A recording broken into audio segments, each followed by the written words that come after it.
Di ba na mama?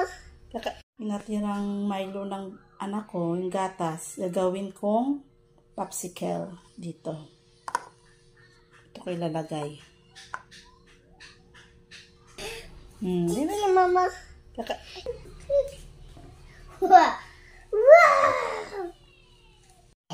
Tapos, yan, dito ko na siya ilagay.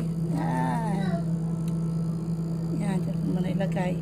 Para hindi na ako bibili ng ice buko sa kanya. Pag may dumaang ice buko dito, hindi na ako bibili. Meron pa ako dito. Ayaw niyang kainin. Pero ililipat ko siya sa ganito din niya. Mamaya. Paano ko muna to. Okay. Tayo tayo ng mga isang oras. Nagawa ko na yung isa kanina. Pinakain ko sa kanya. Kaya pwede na itong kainin. Ito naman, yung dragon fruit.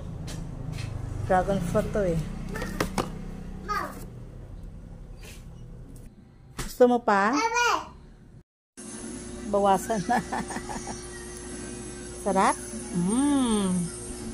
Yan na po yung nagawa ko kanina. Na yung milk niya, nilagay ko dyan sa popsicle. Kaya naging... Kaya ito na, pwede na niyang kainin. Naubos na niya kainin. Nakalimutan ko.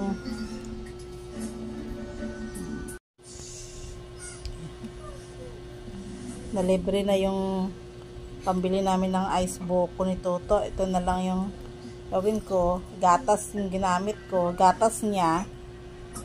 Yung milk niya mismo na lactose, tsaka Milo. At nilagyan ko ng kunting sugar. Hindi na.